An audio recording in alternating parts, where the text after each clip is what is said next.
sobre animais e espiritualidade, em homenagem ao trabalho que vocês fazem aqui na quarta-feira também, né?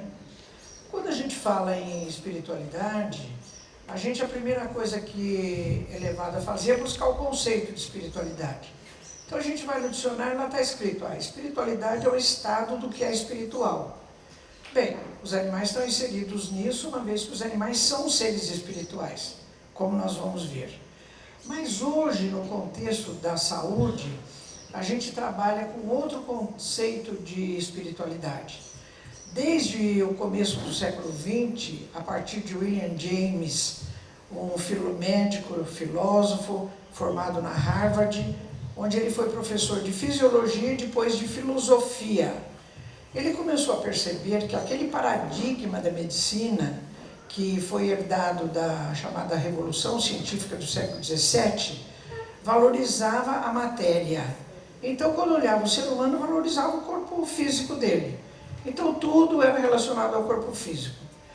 Ele começou a notar que estava faltando alguma coisa no exercício da medicina e de outras áreas da saúde, que era valorizar o que o indivíduo pensava, no que o indivíduo acreditava, quais eram as suas convicções, quais eram as suas emoções.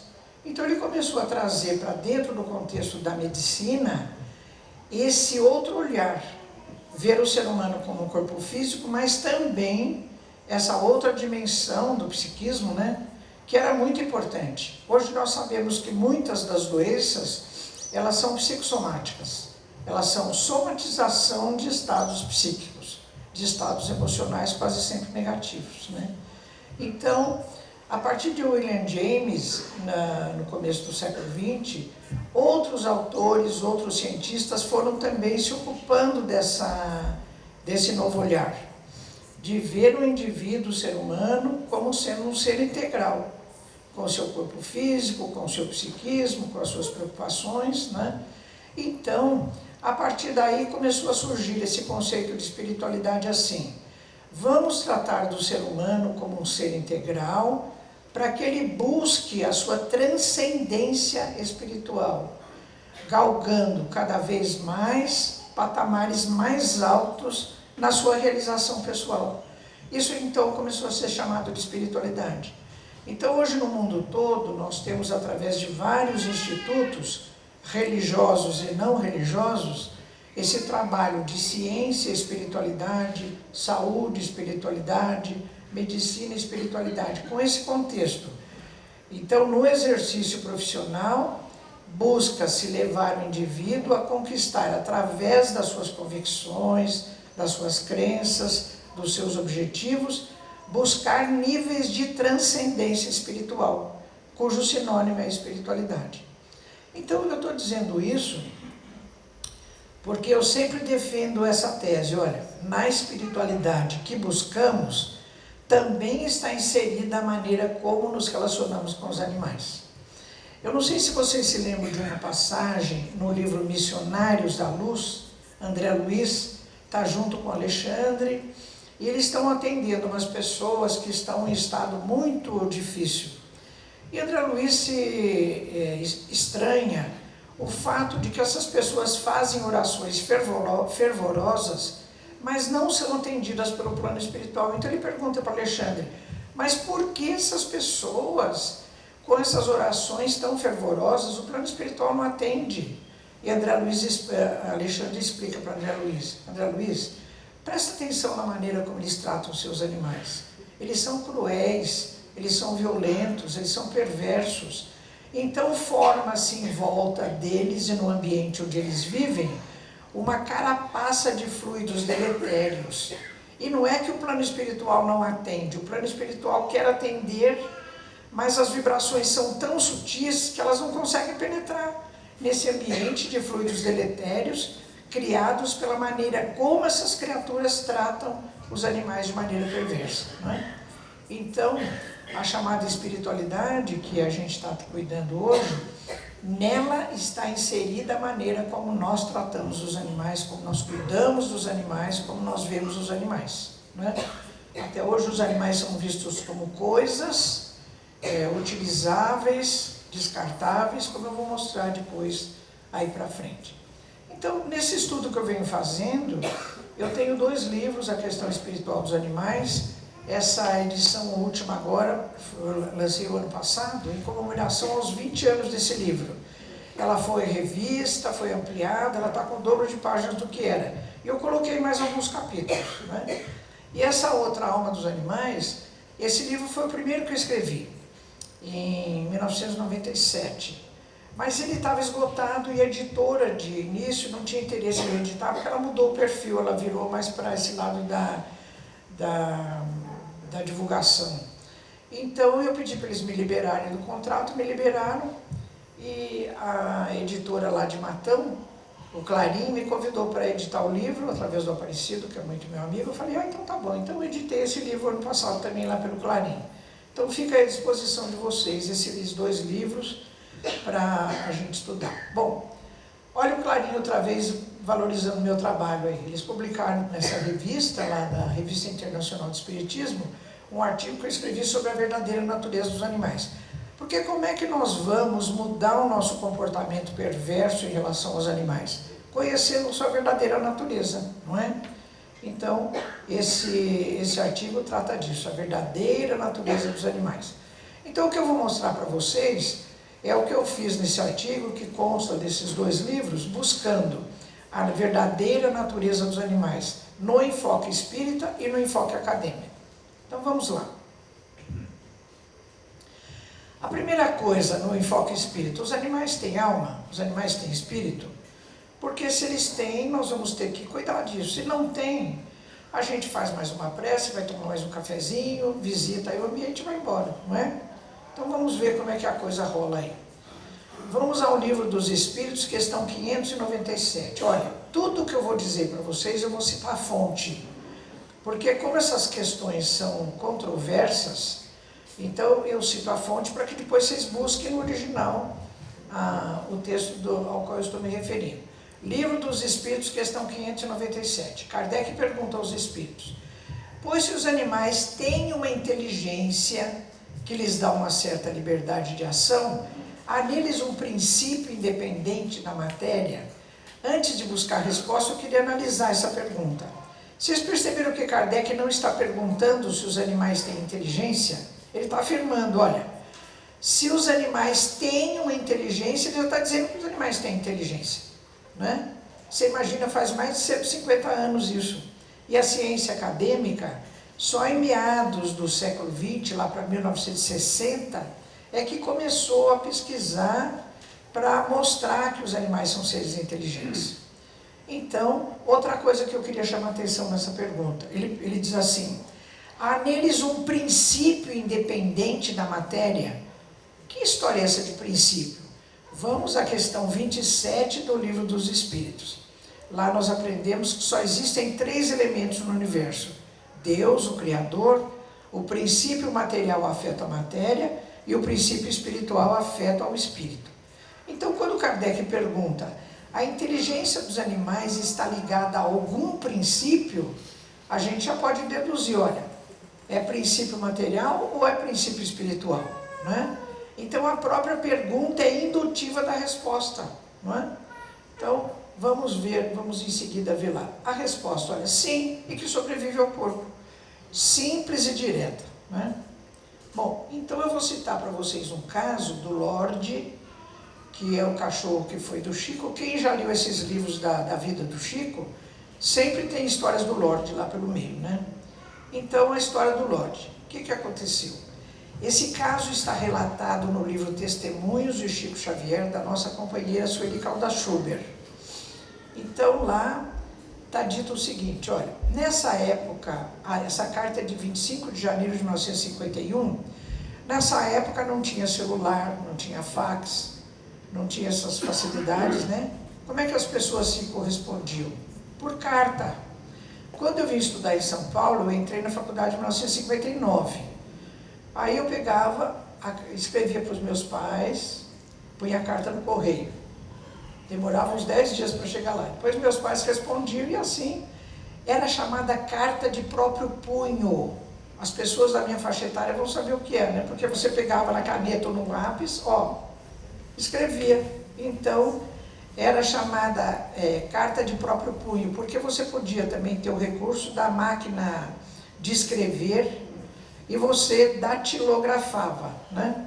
Então, não, era carta de próprio punho. Numa carta de próprio punho, que Chico escreveu a Vantuil de Freitas, Vantuil de Freitas era presidente da Federação Espírita Brasileira do Brasil. Foi presidente lá há mais de 20 anos. Mais de 20 anos. E ele se correspondia semanalmente com Vantuil de Freitas. Nessa carta ele conta o seguinte, que o Lorde foi ficando muito doente e ao desencarnar, ele vê a figura de José, seu irmão já desencarnado, vir acolher nos braços a figura espiritual do Lorde. Vocês imaginem a cena, né? Que coisa mais bonita. E o Chico ainda continua essa carta dizendo assim, nos meses que se seguiram, quando José vinha a ter a presença em espírito, vinha sempre acompanhado da figura espiritual do Lorde. Então, esse caso, que é inquestionável, né? Porque o Chico escreveu de próprio punho todo esse texto para Vantuil de Freitas, ele está dizendo que Lorde, a figura espiritual do Lorde, sobreviveu à morte do corpo físico e ainda vinha durante meses acompanhado do José lhe visitar, né? Então, confirma plenamente a resposta da questão 597 do Livro dos Espíritos. Bem, vamos ver alguns atributos da alma, do princípio inteligente dos animais, além da inteligência, né? Que nós sabemos que existe. Então, na Gênesis capítulo 3, nos itens 11 a 13, está escrito assim, o animal carniceiro, eu pus um carniceiro lá, né? Um tigre, ele é impelido pelo instinto a nutrir-se de carne. Porém, as precauções que ele toma, a sua previsão em relação às circunstâncias do momento são atos de inteligência. Olha, então não só no Livro dos Espíritos já está dito que os animais são inteligentes, como na Gênese, cuja primeira edição é de 1868, também está dito que os animais agem por instinto, mas também por inteligência, né? E essa questão do instinto é tão interessante que no Livro dos Espíritos 849 tem uma pergunta que eu amo. Olha qual é a pergunta. Kardec pergunta aos espíritos, qual é no homem estado primitivo, olha nós lá na época das cavernas, né? A faculdade dominante, o instinto ou o livre-arbítrio? Para a gente entender bem essa pergunta, eu vou citar outro livro de André Luiz, No Mundo Maior. O mentor, que é Calderaro, nos capítulos 3 e 4, ele explica que a nossa casa mental tem 3 andares, cada um dos andares interage com uma parte do cérebro, que também é formado por 3 partes.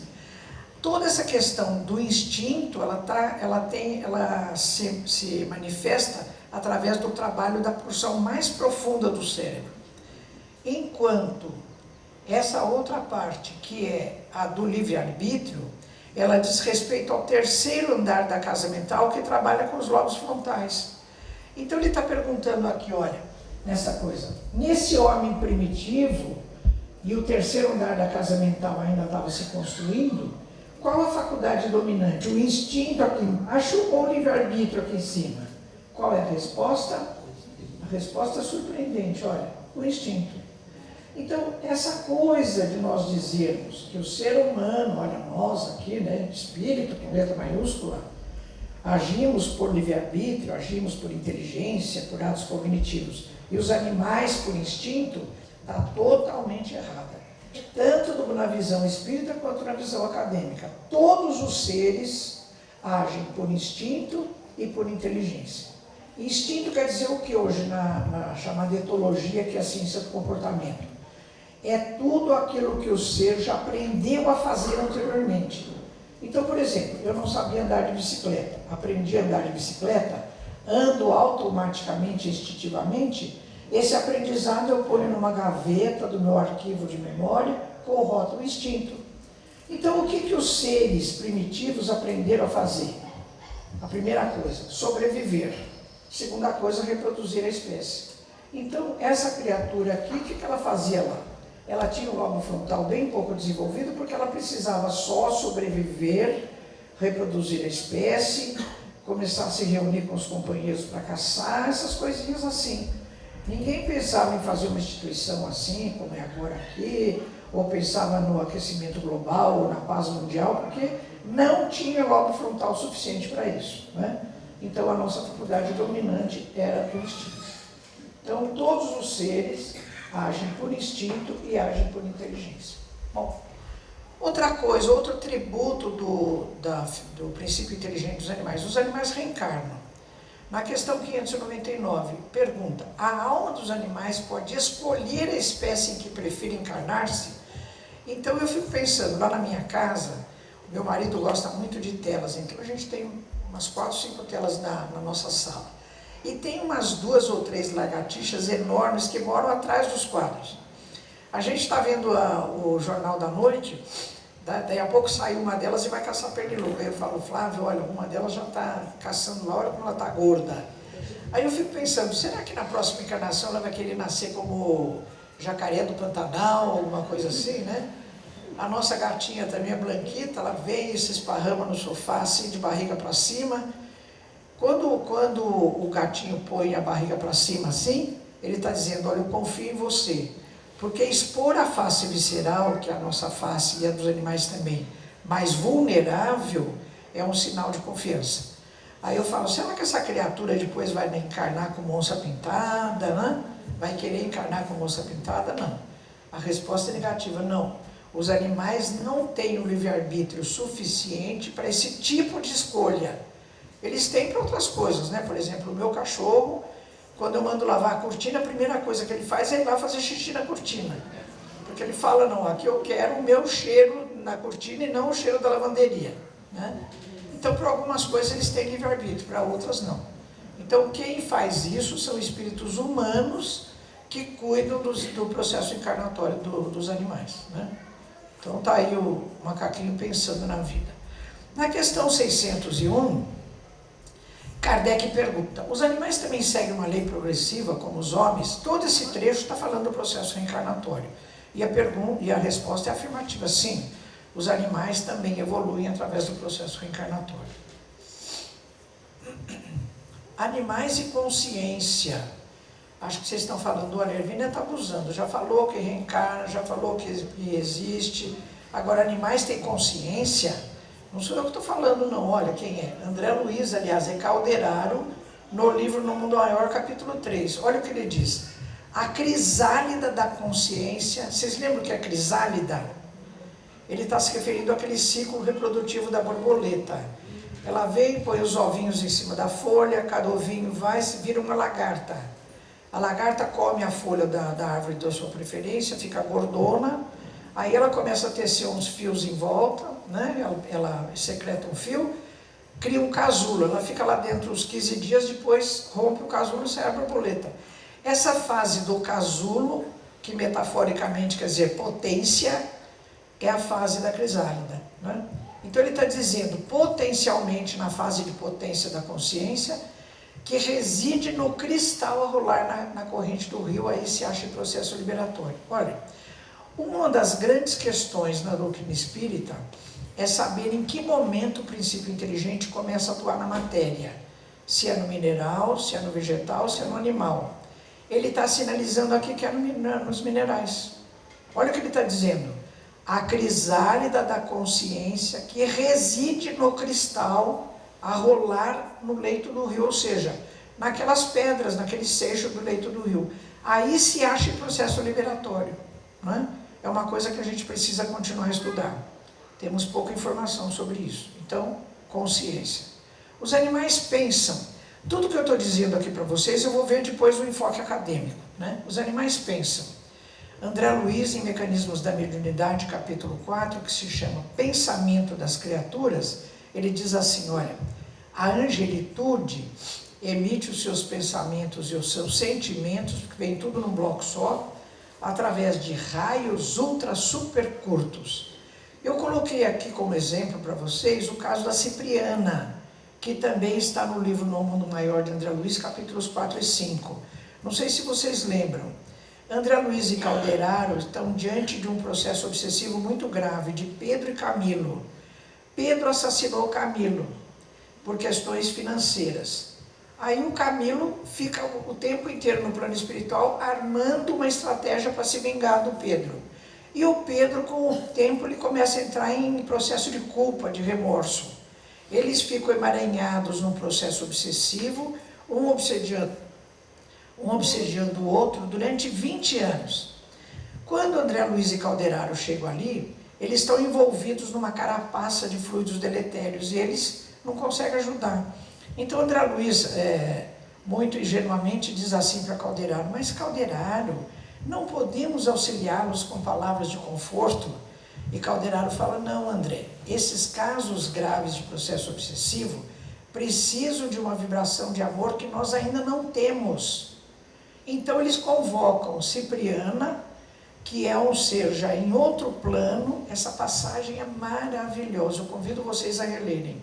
Cipriana vem, se materializa no plano de André Luiz e Calderaro, e ela é tão luminosa, o perispírito dela é tão luminoso, que André Luiz falou que ele tinha vontade de se ajoelhar aos pés dela, de tal comoção que ele teve com a materialização dela, né?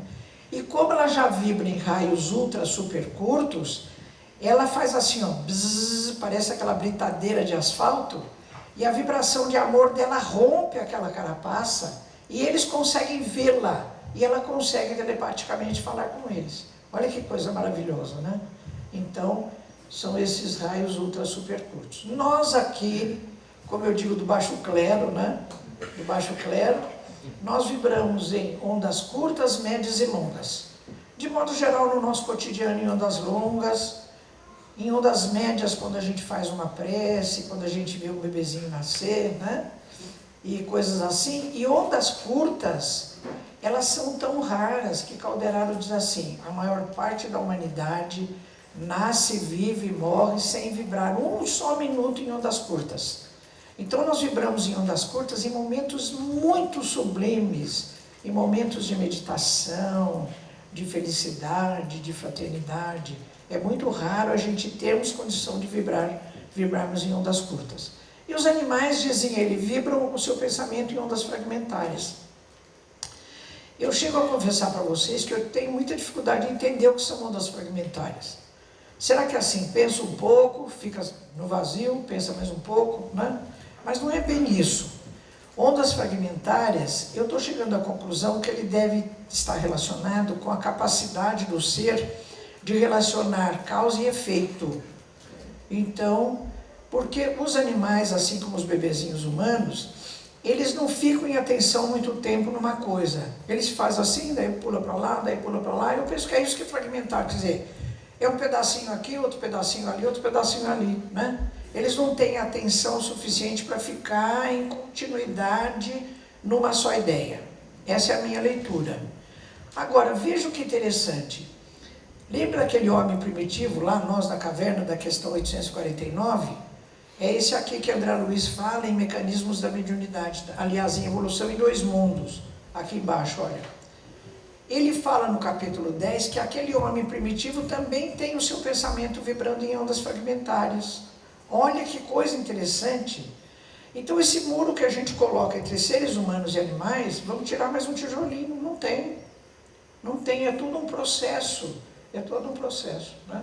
Aliás, quem lê os capítulos 10 e 11 da Gênese, principalmente o capítulo 11, vai ver que as espécies do gênero humano, elas se continuaram a partir do macaco, né? Lá está escrito assim no item 15, corpos de macacos teriam sido adequados às encarnações dos primeiros espíritos humanos que vieram encarnar-se no planeta. Então não tem muro nenhum, divisão nenhuma entre seres humanos e animais, né? Até porque, tanto na visão acadêmica quanto na visão espírita, só existem 3 reinos. O reino mineral, o reino vegetal, o reino animal. Nós fazemos parte do reino animal. Não existe um reino hominal. Nós fazemos parte do reino animal. Então esse homem primitivo também vibra o seu pensamento em ondas fragmentárias. E depois André Luiz vai explicando que ele vai conseguindo adquirir o pensamento contínuo quando ele consegue ficar de postura ereta, modifica-se o seu aparelho fonador e através da linguagem falada, é que essa linguagem vai servindo de mecanismo de indução para que ele consiga formular suas ideias de maneira cada vez mais complexa e adquira o pensamento contínuo. A linguagem é um elemento de indução do pensamento. Vamos fazer um teste? Eu quero que a partir deste momento vocês não pensem num grande elefante amarelo que vem vindo aqui, quer entrar aqui nesse ambiente, porque ele também quer participar da natureza aqui, quer ver os outros. Ele vem vindo pesadamente, com a sua tromba balançando, um grande elefante amarelo. Alguém conseguiu não pensar nesse grande elefante amarelo? Não é? Então, André Luiz fala que nós precisamos cuidar dos nossos agentes de indução. Tudo que falamos, tudo que observamos, são agentes que vão impulsionar o nosso pensamento para patamares mais altos ou patamares mais baixos, dependendo do agente de indução, né? Então, esse homem primitivo também pensa em ondas fragmentárias, assim como os animais. Bom, em Evolução em Dois Mundos também tem uma coisa muito interessante no final do livro, capítulo 18. Alguém pergunta assim, não sei quem é: dentre todos os animais superiores abaixo do homem, qual é o detentor de mais dilatadas ideias fragmentos? Ou seja, dos animais, eles pensam em ondas fragmentárias, quais que já estão mais adiantados? Olha o que eles respondem, que coisa interessante: os cães, os macacos, os gatos, o elefante, os muares e os equinos. Então eles dizem assim: são os que de vossa experiência usual mais amplamente dotados de riqueza mental, com a introdução ao pensamento contínuo. Não é que eles vão assumir já o pensamento contínuo, mas eles têm as ideias dele mais dilatadas, né? Achei muito interessante isso. Agora, ele fala de vossa experiência usual, porque se fossem os animais de modo geral, teria que incluir os golfinhos aqui, e talvez as baleias, que são muito inteligentes, né? Já existem muitos estudos em neurofisiologia mostrando como é o trabalho do cérebro dos golfinhos. E o papel do cérebro, também no mundo maior de André Luiz, é Calderaro que fala. E olha, eu gostaria que vocês lembrassem essa data, 1947, é a primeira edição desse livro. Olha o que Calderaro diz: o cérebro é o órgão sagrado de manifestação da mente, em trânsito da animalidade primitiva para a espiritualidade humana. Era tudo o que eu queria saber, porque lá na veterinária, na USP, eu leciono neuroanatomia. Então está aqui, olha, o cérebro dos animais. E o modelo do cérebro humano é o modelo do cérebro dos animais. A única diferença é de natureza quantitativa e não qualitativa. Então está tudo aqui, né? Então vamos para frente. Então, considerando tudo isso que a gente falou aí, eu chego à conclusão que nós temos que reconhecer o pioneirismo da doutrina espírita nessa questão do conhecimento da verdadeira natureza dos animais. Porque faz mais de 150 anos que o Livro dos Espíritos, a Gênese, o Livro dos Médiuns está dizendo que os animais são seres espirituais, nossos companheiros de jornada evolutiva, né? Uma coisa maravilhosa isso. Bom, de tudo isso que a gente falou, vamos ver o que a ciência acadêmica fala. Vamos dar uma repassada, né? Então, hoje a ciência diz assim: os animais são seres sencientes. Essa palavra vem do latim senciens, que quer dizer que sente. Todo indivíduo que sente é inteligente, porque vem um pacote só: inteligência, sensibilidade, consciência, é tudo um pacote só. Tem uma coisa, tem todas as outras, né? Então os animais são seres inteligentes, são sencientes, têm memória. Quem quiser ver essa abordagem do ponto de vista acadêmico, nesse livro, O Instrumento Animal, o uso prejudicial de animais no ensino superior, patrocinado pela Internet, eu escrevi o primeiro capítulo lá, olha, com esse título: os animais são seres sencientes, viu? Então, mostrando qual é a abordagem da ciência para perceber que os animais têm inteligência, têm consciência, têm memória, têm tudo isso. Bom, quando a gente fala na academia se os animais têm alma, em 1989 eu escrevi um artigo na Revista de Comunicações Científicas lá da minha faculdade com esse título: pedir licença a Ernesto Bozano, porque um dos livros dele tem esse título, né? Mas eu fiquei muito injuriada porque eu era presidente da comissão de ética da faculdade e eu queria implantar um estatuto, um regulamento de uso de animais, ensino e pesquisa. Bom, fizemos a minuta, aquilo rodou para lá, rodou para cá. Quando a pessoa não quer aceitar uma coisa, o que ela faz? Vai rodando para cá, pede vistas do processo, aquilo vai e não resolve. Quando chegou na congregação, então 2 colegas falaram assim, porque na minuta eu pus várias vezes sofrimento mental dos animais. Então 2 colegas lá da congregação falaram, Olivênia, esse negócio de sofrimento mental dos animais, eu acho que não cabe. Mente é um tributo humano. Você não pode usar esse termo mente para animais. Eu falei, não pode? Por quê? Então fui para a biblioteca, fiz uma varredura lá e escrevi esse artigo bem instigante. Os animais têm alma? Assim, para fazer uma provocação, né? Então, desse artigo depois resultou esse livro, A Alma dos Animais, da primeira edição, que depois eu mostrei para vocês, agora editado pelo Clarim, né? Então, lá eu fiz um estudo comparativo entre as estruturas do cérebro humano e do cérebro dos animais. Vocês estão vendo alguma diferença de qualidade nos 2 esquemas? Então é assim, olha, eu peguei lá o sistema nervoso central do cão e do ser humano. Eles têm medula espinal, têm tronco encefálico, têm cerebelo, têm cérebro. Então as diferenças são de quantidade de neurônios, de complexidade das circuitarias neuronais. Mas o modelo é exatamente o mesmo, né? Então não existe porquê no ser humano o cérebro seria o órgão de expressão da mente e os animais que têm tudo que o ser humano tem, esse cérebro não poder ser o órgão de expressão da mente. Aí eu faço uma porção de coisas lá, né? Porção de considerações. Bom, a partir daí eu criei lá na faculdade esse movimento cultural de medicina veterinária e espiritualidade para trabalhar com esse tema do ponto de vista acadêmico, sem conotação religiosa. E depois o pessoal da AME São Paulo me convidou para fazer a mesma coisa dentro da AME São Paulo. Então eu criei o NUVET São Paulo e depois na AME Brasil o NUVET ligado à Associação Médica Espírita do Brasil. A gente faz todo ano evento lá na Federação Espírita do Estado de São Paulo. Esse ano vai ser, acho que em outubro, e lá em Brasília eu já comecei a fazer também, esse ano vou fazer o 2º encontro, que é para mostrar para as federativas que esse assunto existe. Porque as federativas não se incomodam muito com esse assunto, né? A gente está se incomodando aqui entre nós, na casa espírita, mas vai chegando lá no alto clero, eles falam, Evênia, mas tem tanta coisa para falar, deixa essa coisa dos animais para depois. Depois quando? Chegou a hora, né? Então eu estou fazendo lá dentro que é para mostrar para eles que esse assunto existe mesmo. Bom, desde meados da década de 60, começaram a surgir trocentas publicações a respeito da inteligência dos animais, da ciência dos animais.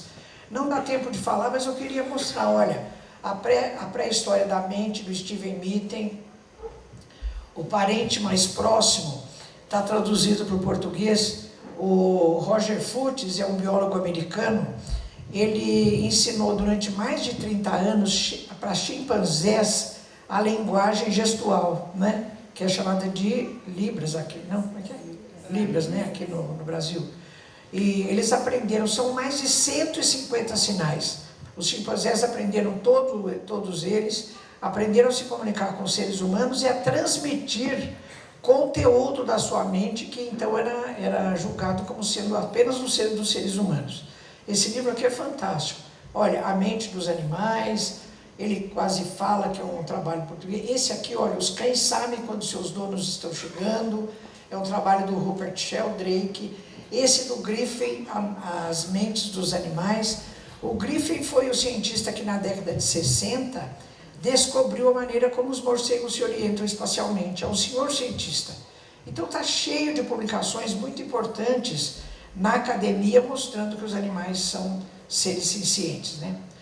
Mas eu tive um momento de vibração, acho que em ondas curtas, nessa data, olha, 7 de julho de 2012, lá no Reino Unido estava acontecendo uma conferência internacional sobre consciência humana, lá no Francis Crick Memorial.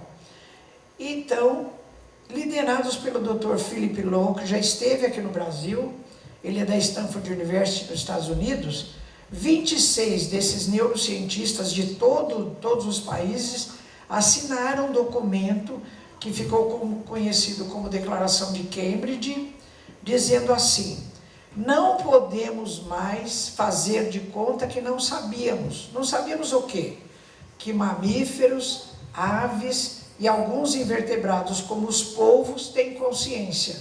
E eles justificam da seguinte maneira: as mesmas estruturas que no cérebro humano, elas são utilizadas para a manifestação da consciência, também existem nesses animais. Como não existe órgão sem função, então estão fazendo o que esses órgãos lá? Então, sugestivamente, eles estão nos dizendo: olha, os animais também têm consciência. Então eu fiquei vibrando em uma das cortes falando: tá vendo, eu estou falando isso faz 30 anos, agora eu estou em boa companhia. Agora quando lá na academia alguém me contesta, eu falo: olha, eu estou em boa companhia, tem 26 neurocientistas internacionais que estão falando que os animais têm consciência, né?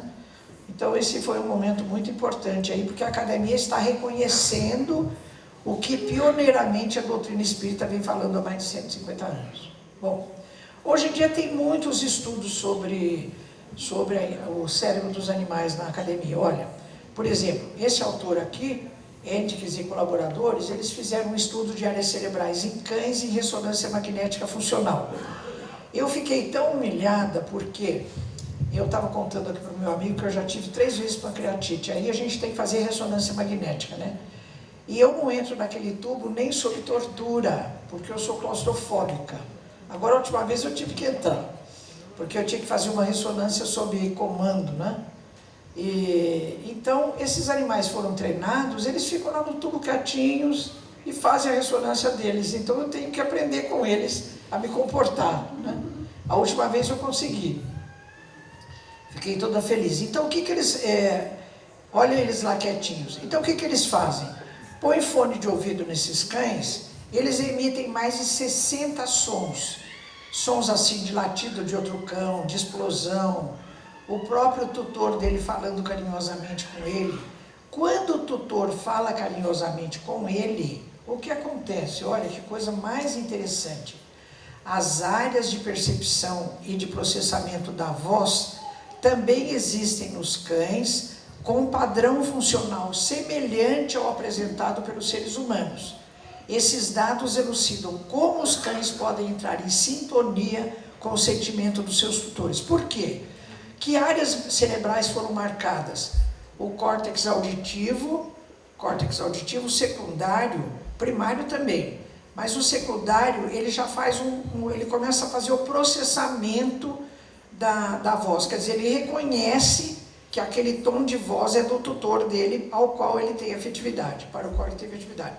Visual secundário, porque ao reconhecer a voz do tutor, ele lembra da imagem dele e também marca o córtex visual. Olha que coisa interessante. E o neocórtex terciário associativo, o que é? É o córtex daquela área do lobo frontal, a parte mais anterior do lobo frontal, chamada área pré-frontal. É ela que interage com o terceiro andar da casa mental, ou seja, todas as funções cognitivas, intelectivas, de memória, de associação de ideias, de crítica da situação, de cair a ficha do que está acontecendo, é tudo trabalho dessa área. Marcou a área pré-frontal dos cães, do mesmo jeito que marca a área do ser humano quando submetido a isso. Não é fantástico isso? Né? Então a academia está chegando lá, né? A academia está chegando lá. Então, tanto na fonte da literatura espírita, quanto na fonte da literatura acadêmica, nós estamos frente a um novo conhecimento a respeito dos animais, não é? Então, o que acontece? São seres espirituais em evolução. Eu vou vendo, vocês vejam se concordam comigo. São seres sencientes. Pensam, têm livre vontade, têm mente, psiquismo, inteligência, memória, sensibilidade. Eles são capazes de sofrimento físico e mental, têm vida própria, não existem apenas para servir o ser humano. Porque é um verdadeiro mito na nossa cultura que os animais existem só para servir ao ser humano, não é? E não é isso, eles vivem por conta deles mesmos. Tem milhares de espécies por aí no meio do matinho que a gente nem conhece, que nem nunca viu a nossa cara. Os dinossauros encarnaram aqui, viveram séculos, foram embora, nunca viram ser humano, vieram fazer o que aqui, não é? Então eles têm vida própria, são seres em evolução. Quando eles estão perto de nós, eles podem nos ajudar, assim como nós podemos ajudá-los no processo evolutivo. Eu vou passar meio rápido isso aqui, porque eu acho importante a gente considerar como é que ainda hoje nós vivemos com os animais.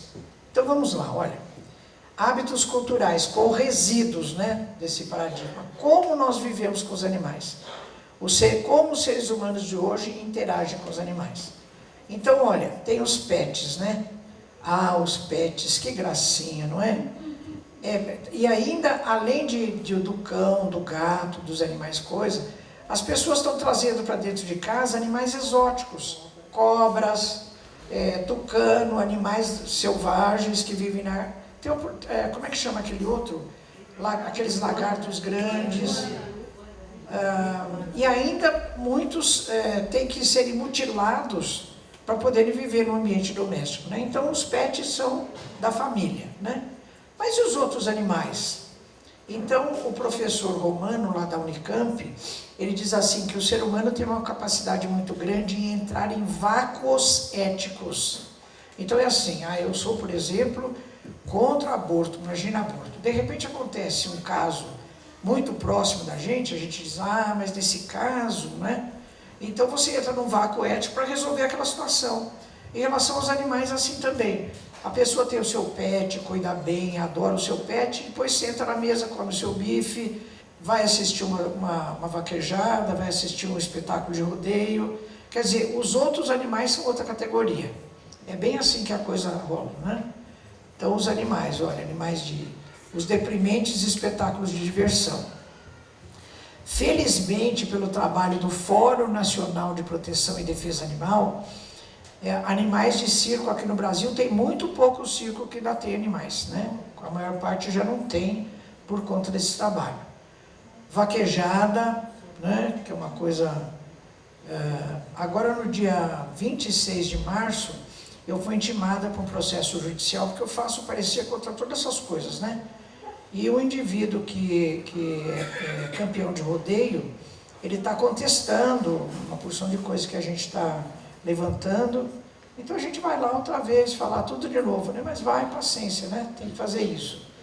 As provas de rodeio, depois, que mais? Esses grandes animais também, né?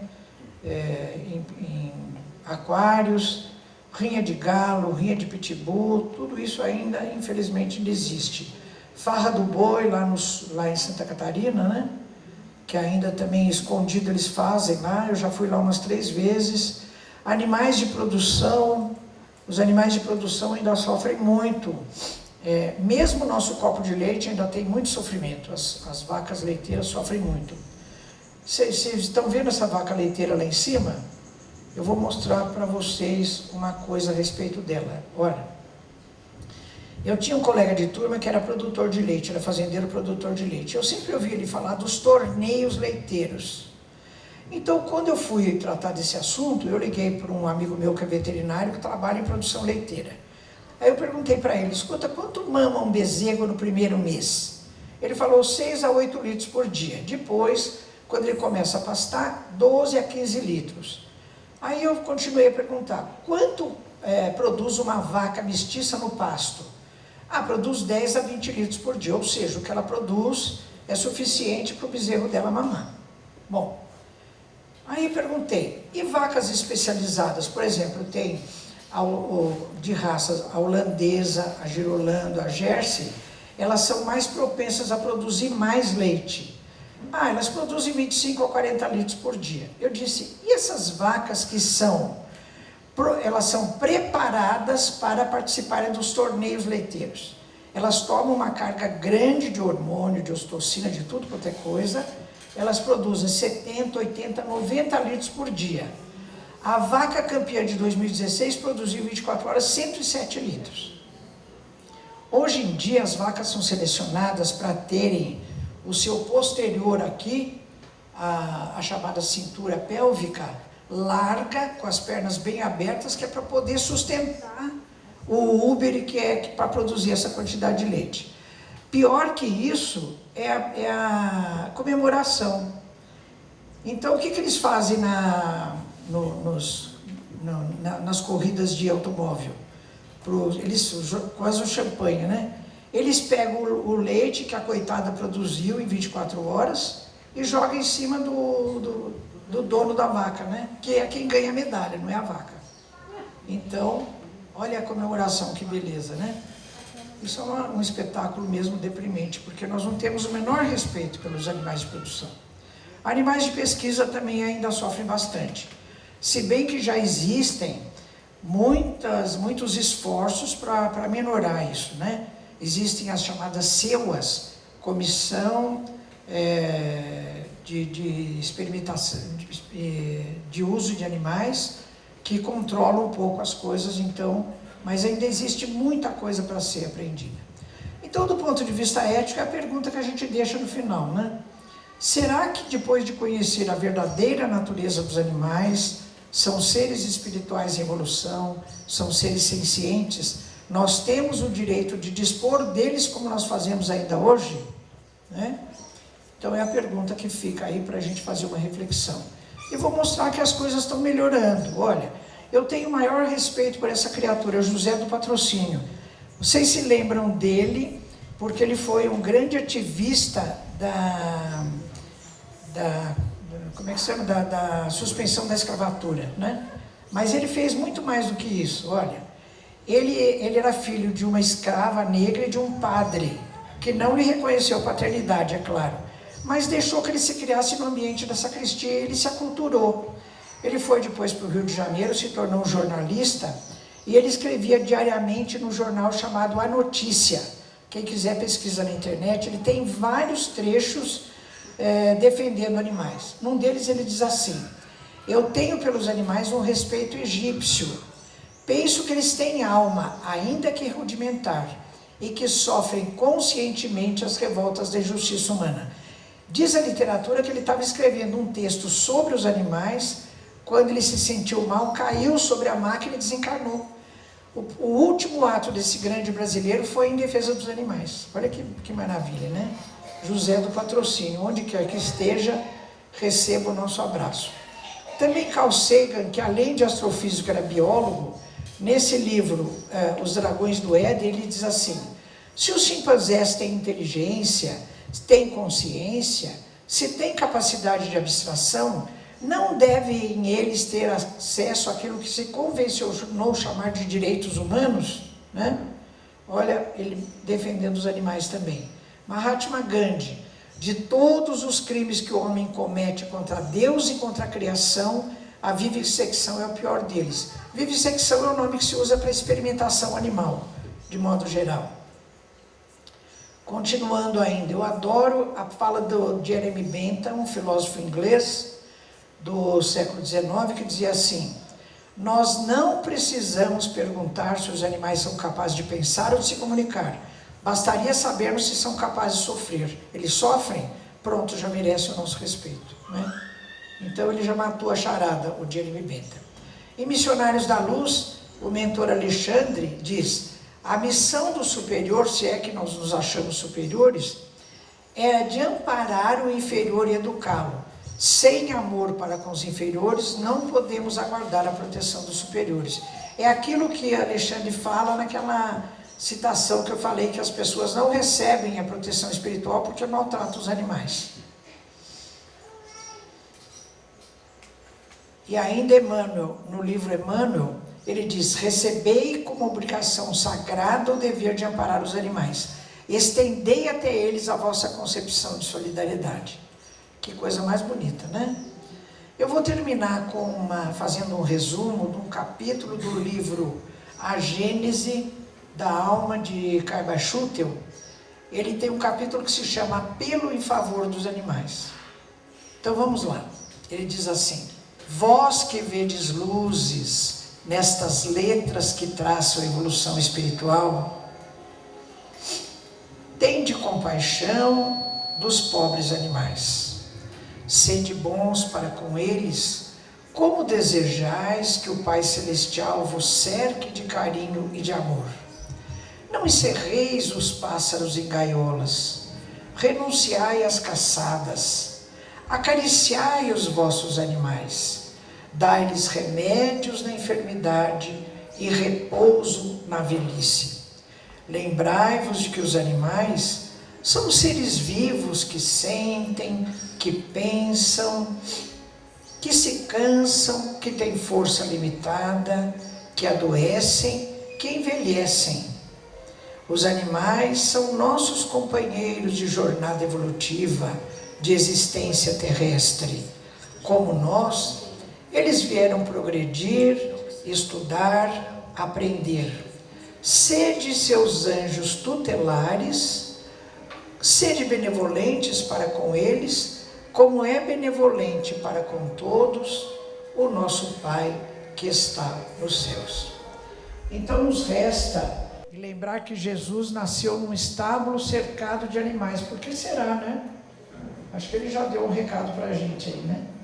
Então vamos dizer a Jesus nesse momento: nosso mestre, nosso amigo, permita que os seus sentimentos de paz, de harmonia, de solidariedade, de respeito aos animais, penetre todos os nossos sentimentos e que nós possamos daqui para frente libertar as nossas consciências de preconceito, de toda forma de mal-estar em relação aos animais, em relação a toda a natureza, e possamos cumprir a sua tarefa. E vamos perguntar todo dia: Senhor, o que queres que eu faça? É para isso que nós estamos aqui, né? Pessoal, agradeço muito a atenção de todos, viu? Obrigado.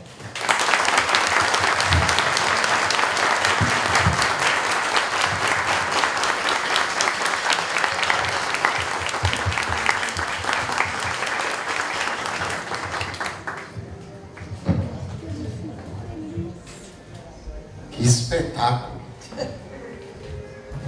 Obrigado, Irvene, mais uma vez.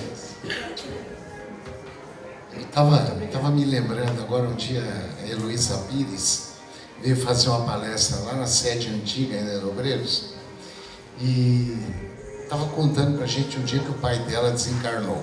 Sim. O dia que Herculano desencarnou, ela disse que assim, foi um dia terrível. Imagina, papai Herculano Pires. Diz que ela chorou um pouquinho, logo passou. Ela pensou assim: os espíritos benfeitores logo vêm buscar papai. Meses depois desencarnou a mãezinha dela. E ela ficou tranquila, ela falou: papai vai reencontrar a mamãe. Mas no dia que desencarnou o poodle dela, ela ficou 2 meses chorando. 2 meses chorando. Ela me contou essa Ela te contou? Contou. E ela disse que ia todo dia nos pet shops lá da região norte de São Paulo, para ver se ele tinha reencarnado. É você. É verdade. Como é duro perder um animal, né? Mas olha, a minha primeira cachorra, a minha filha mais velha tinha 8 anos e desde pequena ela pediu um cachorro. Até no aniversário de 8 anos, um aluno meu tinha uma ninhada de vira-lata, né? Porque eu jamais comprei um cachorro. Aí ele falou: professor, eu tenho lá, se a senhora quiser. Eu levei a Flávia lá e ela escolheu uma fêmea, a Teca. Levei para casa, mas ela me adotou, né? Porque o cachorro que escolhe o seu... Sempre. E eu falava que todo mundo tem a sombra humana, a minha sombra era canina. Porque era assim, eu estava na cozinha lidando com alguma coisa, ela estava atrás de mim. Eu falava: Teca, dá licença. E eu estava fazendo alguma coisa, ela ficava embaixo. Eu ia descansar, ela ficava perto da cama. Era uma coisa assim. Quando essa cachorra desencarnou, ela desencarnou num sábado, no domingo eu tinha uma palestra no interior. Eu fui com óculos escuros porque eu estava com o olho tão inchado de tanto chorar que eu estava envergonhada, né? Aí depois chegou lá, lavei, eu pus aquela compressa de camomila, de não sei o quê, porque olha, foi assim. Eu passei por isso com 2 cachorros. O desligamento, a gente impressionante. É horrível, né? O nível afetivo que a gente desenvolve com esses animais. Eu acho que no futuro nós vamos inverter um pouquinho essa coisa da espiritualidade. A evolução é reencarnar animal, né? Não Porque dá, eles são mais evoluídos do que a gente, né? Mas fala sério, quem tem um pet em casa, fala o seguinte: eu queria ser evoluído como ele. expressar o amor, porque eles experienciam o amor independente de qualquer e coisa. nos casos de doença e desencarne, né? Sim. Como eu falei lá da ressonância magnética, quando o médico falou, Hermínia, você tem que entrar lá e sem anestesia, porque você precisa obedecer alguns comandos. Eu falei, meu Deus, aqueles cachorros conseguiram entrar, eu tenho que entrar também, né? E lá em casa, quando eu vejo os animais ficarem doentes, eles ficam quietos no canto deles. Eles não falam, Deus esqueceu de mim, doutor Bezerra, me acorde. Nunca. Desencarnam quietos, não amolam ninguém. Eu falei, olha, a gente tem que aprender com eles. Por isso que eu digo, quem sabe um dia a gente volta a ficar evoluído como eles, né? Mas é impressionante, né? é impressionante. Agora, uma coisa também que eu acho interessante, não existe uma dicotomia entre ciência e espiritualidade, ao contrário. A coisa está chegando já. Está chegando, né? E os trabalhos científicos logo a ciência vai descobrir o espírito, a realidade do espírito. Logo. Eu tenho certeza disso. Porque aquela história do bóson de Higgs, que em 2012 mais ou menos, né, aquele CERN, que é o maior centro de estudos das partículas subatômicas lá, descobriu o tal de bóson de Higgs. Vocês leiam a questão 27 do Livro dos Espíritos, o final do texto tá falando, só não usa o nome bóson de Higgs, está falando exatamente aquilo lá. Porque o que faz o bóson de Higgs? É uma partícula que ela confere massa às outras partículas, senão ia ficar tudo disperso. Está escrito isso no Livro dos Espíritos, questão 27. Olha que coisa. Pode conferir, está lá na questão 27 do Livro dos Espíritos. Não, e é incrível, eu acabei de ler um livro agora do Stephen Hawking. Sim. É um livro espiritual. Um homem que não acreditava em Deus, um homem da ciência, que desencarnou com ela, né, com esclerose lateral amiotrófica. Se a gente for ler o livro dele do ponto de vista espiritual, espírita, você se identifica, né? Totalmente. É incrível isso. Gente, é isso aí. As coisas estão chegando. Graças a Deus. Obrigado, não, gente? Obrigado mais uma vez, Hermínia. Espero que você volte sempre. Descendo a escada, a Hermínia vai estar lá com os livros para quem tiver interesse em comprar. Eu tenho esses livros, são maravilhosos. Acho que tem tudo a ver com a vida que a gente leva hoje, né? Quem não tem um pet em casa, né? Fala sério. Não é verdade? Levanta a mão, quem tem algum pet em casa? Olha que espetáculo. A grande maioria tem pet em casa. Olha. E está convidada para vir conhecer o tratamento de quarta-feira. Aliás, segundo o IBGE, tem mais cães nas casas brasileiras do que crianças. O que tá meio perigoso, né? Eu, como pediatra, lamento. Porque aí como é que os pediatras vão ter emprego, não é verdade? Mas você sabe que isso é verdade, porque hoje em dia não tem pediatra. As pessoas se formam em medicina e vão para a área de procedimentos. Antigamente a gente fazia o que gostava, hoje é o que dá dinheiro, né? Então hoje vão para dermatologia, área de imagens. Ninguém quer ser pediatra, estética, e não sabe o que é bom, né? Olha aí, olha que coisinha, né? E tudo funciona, né? Não é uma maravilha? Não sabe o que estão perdendo, vão para a área de procedimentos, é uma pena. É uma pena. Deixa eu te ajudar a descer aqui. De lado. Que, como Miss, né? Tem que ser. Gente, vamos trabalhar? Vamos então fechar os nossos olhos e agradecer ao Mestre Jesus por esta manhã maravilhosa. Vamos lembrar de agradecer também a todos os grandes avatares que por aqui passaram. A Moisés com a Torá. Vamos agradecer aos filósofos da antiguidade, principalmente a Sócrates, tu conhece-te a ti mesmo. Vamos lembrar de agradecer a Buda, Siddhartha Gautama, em especial ao Buda da compaixão.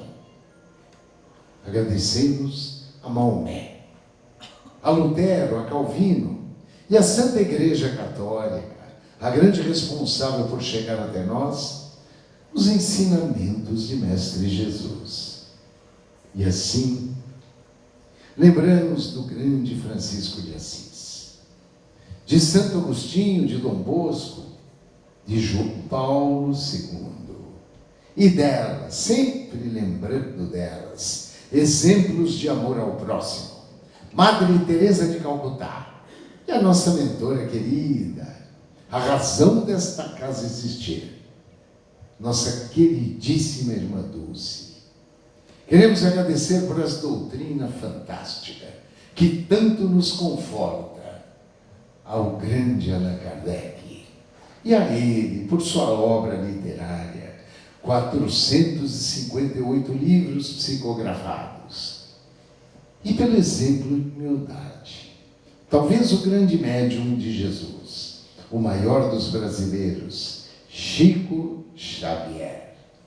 E já recebendo da pátria espiritual esta cascata de luz que cai sobre nós, vamos agradecer ao médico de almas, Lucas, São Lucas, o Lucano, que, de acordo com alguns autores, reencarnou aqui no Ceará, Brasil, pátria do Evangelho, como o Dr. Adolfo Bezerra de Menezes Cavalcante. A ele, a sua maravilhosa equipe, é que nós confiamos os trabalhos de cura desta manhã. Trabalhos de autocura. Nós podemos nos curar. O Mestre disse, vós podeis fazer tudo o que faço e muito mais. E nós podemos. E essa luz vai caindo, caindo sobre nós. Luz de todas as cores, todas as frequências, específicas para cada um.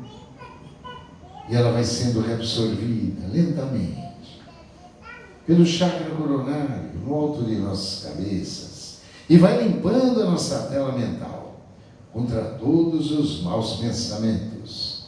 Luz, muita luz, que equilibra o frontal, higieniza o laríngeo, sim, nos humaniza no chakra cardíaco, equilíbrio gástrico, renova o esplênico, completa de energia de cura, de autocura, o básico, genésico, e acende de uma só vez todos os pequenos chakras de nosso corpo espiritual. Nós somos luzes, nós somos luzes. Vamos sentindo esta energia de cura, caminhando através de artérias, veias, vasos linfáticos, levando este banquete energético a 100 trilhões de células do corpo físico, em especial as células do órgão doente que me fez vir ao vírus nesta manhã. Receptores de membrana celular trabalhando. É a síntese proteica, é o citoplasma unido. Uma grande empresa trabalha unida. Isso. As mitocôndrias produzindo e armazenando energia. É o núcleo celular se dividindo de uma forma fisiológica, rítmica, harmônica, evitando a possibilidade de crescimento de nódulos, cistos, de tumores, de câncer, de metástase. É a cura do corpo, da mente e da alma. E assim vamos agradecer ao Mestre Jesus por este momento de transformação, através do hino de amor que Ele nos ensinou e que certamente um dia ainda há de unir todos os países, todos os povos, todos os credos, todas as raças, todas as religiões, toda a humanidade, num só coro, numa só voz de Pai nosso que estás no céu. Santificado seja o vosso nome. Venha a nós o vosso reino. Seja feita a vossa vontade, assim na terra como no céu. O pão nosso de cada dia nos dai hoje. Perdoai as nossas ofensas, assim como nós perdoamos a quem nos tem ofendido. Não nos deixeis cair em tentação, mas livrai-nos do mal. Graças a Deus. Que nosso Mestre nos oriente, nos ilumine e nos abençoe em mais um dia de trabalho. Vamos trabalhar. Obrigado, Irmênia.